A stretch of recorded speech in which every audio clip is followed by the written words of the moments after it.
그 많은 사람이 그 삶의 지표로 삼고 가는 시 윤동주의 서시.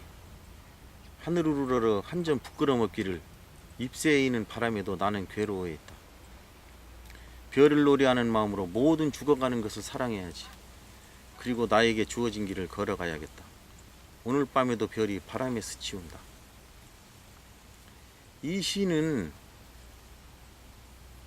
수많은 사람들이 좋아하고 또 앞에서도 얘기했지만 어떤 삶의 그 지표로 삼고 가는데, 그 윤동주님이 이 시를 처음에 글자로 이렇게 주었지만 사실은 이 서시의 글자 한 글자 한 글자는 그냥 글자가 아니야.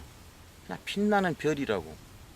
정말 밤하늘에 빛나는, 그 중에서도 가장 영롱하게 빛나는 그 아름다운 별들이 그 서시의 글자마다 내려와서 앉아 있단 말이야.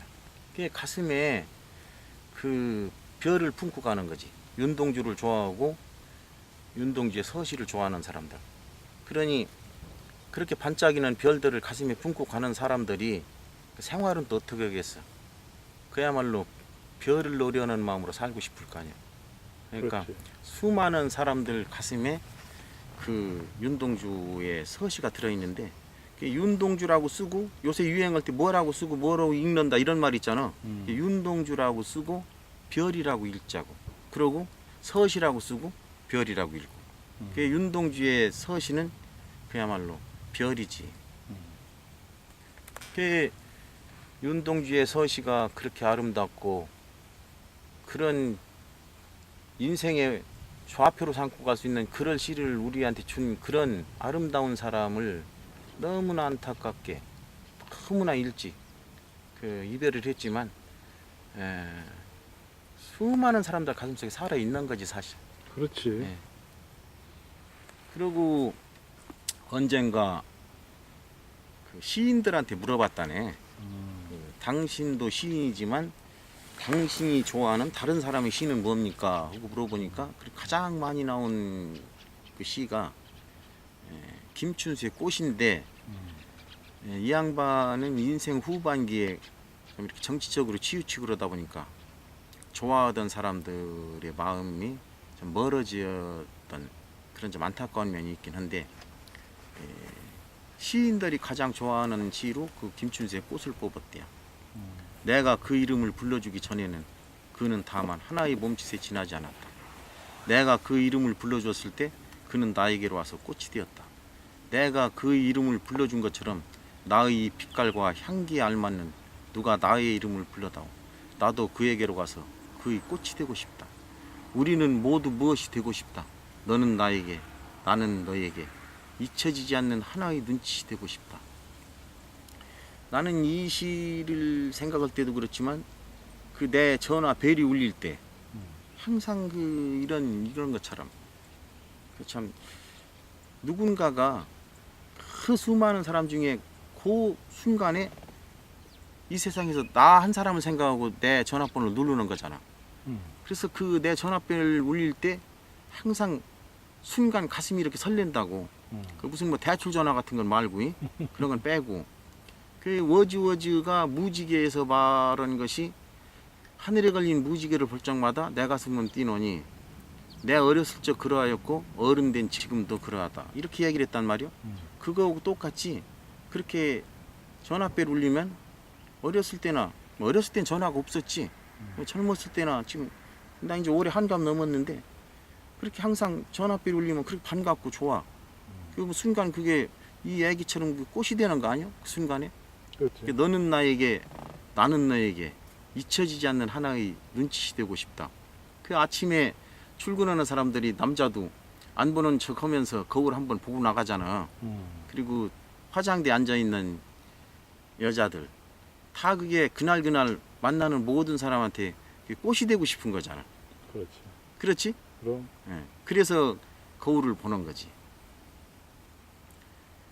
그런가 하면은 또 우리나라 한글을 써서 가장 아름답게 표현된 시는 조지훈의 승무라고 그럽디다. 아, 승무. 조지훈의 승무가 그 한글이 그렇게 아름답게 표현된 거라네.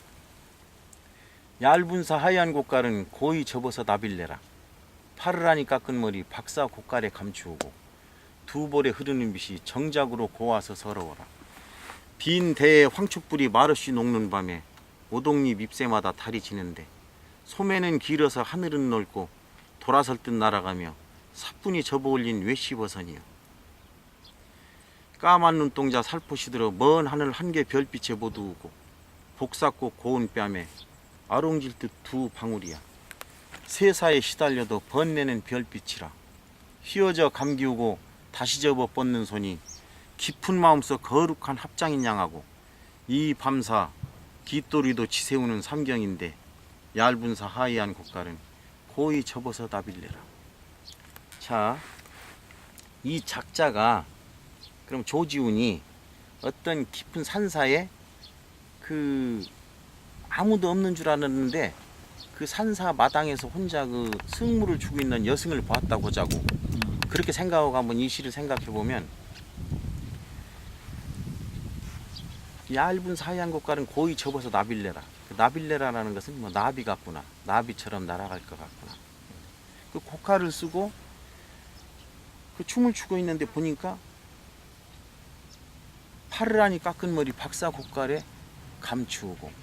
그러니까 그 우리들 어렸을 때도 머리를 이렇게 깎으면 어린 애들이 머리 깎으면 퍼르스름은 빛이 나잖아. 어렸을 때는 그지? 그러니까 아주 어린 여승인가 봐. 파르라니 깎은 머리 박사 고칼에 감추고 두 볼에 흐르는 빛이 정작으로 고와서 서러워라. 얼마나 그 발그스름하게 복사골 물들은 것처럼 그 뺨이. 그러니 보는 그 작자 입장에서 굉장히 가슴이 아팠겠지. 가령 나이 많은 그 노인네 스님이 이렇게 춤을 추고 있다 하면은 그렇게 서글프고 그렇진 않을 텐데, 사람 마음이라는 것이 그 어린 소녀가 빈 대에 황초불이 마르시 녹는 밤에 오동잎 잎새마다 달이 지는데, 나는 이 오동잎 잎새마다 달이 진다는 게 너무 멋있어. 그 달이 처음에 오동나무 우에 걸려 있었을 거 아니야. 그렇지. 그 시간이 가면서 오동잎 잎새마다 달이 걸리는 거지. 그렇지. 그러니 이게 참 시인의 감성이지. 그런 걸 그렇게 보고, 아까도 얘기했지만 한글로 표현한 게 아름답게 표현됐다고 그랬잖아. 오동잎 잎새마다 달이 지는데 소매가 길어서 하늘이 넓다고 그러잖아. 그러니까 하늘이 넓어서 아무리 소매가 길어도 이렇게 춤추는데 불편하지 않은 그런 것이 아니고, 긴 소매를 그 긴 소매 옷을 입고 춤을 추니까 하늘이 넓어져 준 것처럼 예? 마음 놓고 그렇게 춤을 한번 출 수 있도록, 그것도 참 멋있고. 표현이 멋있지. 예. 그 소매는 그래서 하늘을 넘고 돌아설 듯 날아가며 사뿐히 접어올린 외시버선이야. 그러니까 이렇게 살짝 돌아서는 것도 갖고 이제 별의별 동작이 다 나올 거 아니야. 그렇지. 그때 보니까 외시버선, 외시라는 게 오이시를 얘기한다고. 예. 그럼 오이시가 이렇게 넓적하게 보면 작더라도 좀 넓적하잖아. 예. 그렇게 세워놓고 보면 얼마나 가늘어. 예. 그러니까 아까도 얘기했지만 파르라니 깎은 머리라고 그랬는데 아주 어린 소녀의 발이 조그만. 나도 슬퍼져. 이런 이야기 할 때도 감정이 잡혀. 예. 그 어린 소녀 스님이 그 돌아설 듯 날아가며 사뿐히 접어올린 외시버선이야. 그렇게 춤을 추다가 어느 순간에 고개를 들어서 그 하늘에 별 한 개에다가 눈을 맞추는 거지. 예? 까만 눈동자 살포시 들어 먼 하늘 한 개 별빛에 모두오고 복사꽃 고운 뺨에 아롱질 듯 두 방울이야. 아롱질 듯 두 방울이야. 그 순간에 보니까 이렇게 반짝하고 빛났겠지. 양 볼에 그 눈물이 흐르는 게 세사에 시달려도 번내는 별빛이라. 그 두고 온 부모, 형제도 있을 것이고, 그럼 사랑하던 사람, 온갖 사연이 다 있을 거 아니야. 세속하고 그러니 끊었으니. 하루아침에 산사에 들어왔다 해서, 깊은 산사에 들어왔다 해서 하루아침에 속세일이 그렇게 사라질 수 있는 거냐고. 그럼 그러니 얼마나 괴롭겠어. 어. 그 사연이 뭐가 됐든, 또 아닌 말로 무슨 큰 죄를 짓고 들어왔다 하더라도. 그러니까 세사에 시달려도 번내는 별빛이라. 자꾸 그 세상의 모든 그 괴로움이 이제 별빛으로 이제 바뀌어 가겠지. 그 어린 그렇지. 스님이, 그지? 예. 시간이 가면서. 그렇지. 그러다 보니까 춤을 추는데 이렇게 팔이 휘어지고 감기오고 뭐 별 동작이 다 나올 거 아니야. 그러다 휘어지고 감기오고 다시 접어 뻗는 손이 분명히 움직이는 동사인데 깊은 마음속 거룩한 합장인 양하고 그 움직이는 모습이 얼마나 고요하게 보였으면은 거룩한 합장처럼 보였겠느냐고. 그 움직이는 모습이 얼마나 고요했으면.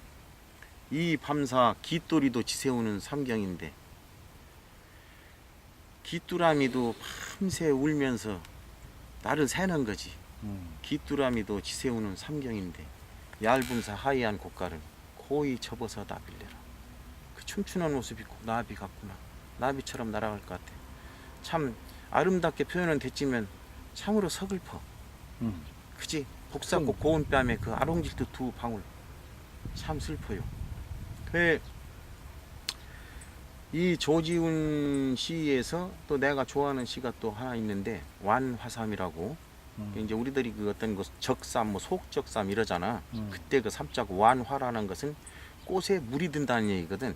그러니까 그 이 적삼에 이렇게 어떤 복숭아꽃이든 백꽃이든 물이 든다는 게 얼마나 아름다운가. 참 이쁜 제목이지. 멋있잖아. 완화삼. 차운산 바우 위에 하늘은 멀어 구름 흘러가는 물길은 칠백리. 다시 끊어봐. 다시 해봐. 다시 해도 돼? 그럼 끊으면 되니까. 차운산 바우 위에 하늘은 멀어 산새가 구슬피 우르문다. 구름 흘러가는 물길은 칠백리. 나그네 긴 솜에 꽃잎에 젖어 술 익는 강마을이 타는 저녁 노을이요. 이 밤 자고 나면 저 마을에 꽃은 지리라. 다정하고 한마음도 병인 양하여 달빛 아래 고요히 흔들리며 가노니. 차운산 바우 위에 하늘은 멀어 산새가 구슬 피운다. 뭐 산 이름이 차운이 아니고 차가운 좀 어딘지 좀 쌀쌀한 듯한 그런 산. 차운산 바우 위에 하늘은 멀어 산새가 구슬 피우르문다. 구름 흘러가는 물길은 칠백리. 나그네 긴 솜에 꽃잎에 젖어. 이게 이 완화삼이라는 시를 조지훈이가 박모거리한테 보냈다고. 그 아까 구름 흘러가는 물길은 칠백리라고 그랬잖아. 그럼 나그네에 보면은 강나루 건너서 밀밭길을 구름에 달가듯이 가는 나그네, 길은 외줄기 남도 300리. 요게 그거하고 이렇게 대비가 되잖아. 아까 구름 흘러가는 물길은 700리고 남도 300리고 이게 맞아 들어가잖아. 그지? 그리고 그 다음 시에 술 익는 강마을에 타는 저녁놀이라는 게 있었잖아. 아까 완화삼에. 그 박모글의 나그네에는 술 익는 마을마다 타는 저녁노을. 그렇지? 같은 말인데 이렇게 줄여졌지 글자가. 이게 완화삼이 있어서 박모글의 나그네가 나온 거고, 요 박모글의 나그네가 있어서 완화삼이 더 빛나는 거야. 사실 그 내용이 서로 또 청록파로서 같이 세 사람이 또 이게 뭐 더없이 절친한 사이고. 그러니까 어떤 그 이 시에서 이 시가 나오고 그랬는데 서로 어떤 지금 사람들 같으면 뭐 표절이니 뭐니 뭐 이렇게 할 텐데 너무나 좋은 서로가 감사할 일이지. 그 당시에.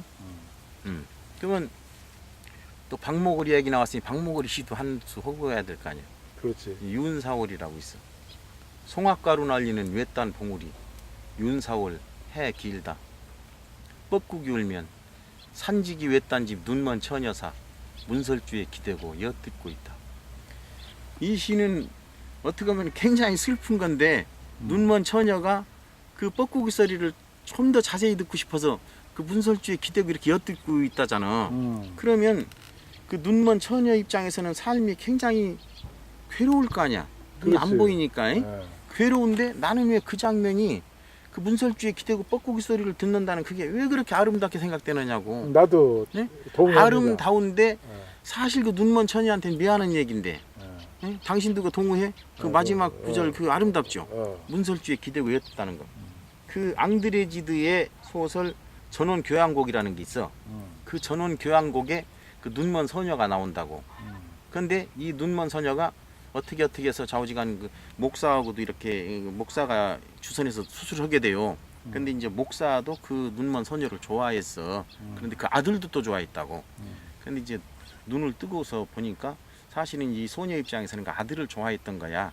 그러니까 눈을 뜨고 보니까 안 보일 때가 더 행복했다 이렇게 생각하는 그런 것도 있긴 한데 그 윤사월 박모거리 윤사월에서 그 눈먼 처녀한테 미안하지만 다시 한번 얘기해보지만 그 마지막 구절 예, 뻐꾸기 울면 산지기 외딴 집 눈먼 처녀사 문설주에 기대고 엿듣고 있다. 그 미안하지만 아름답게 생각하자고.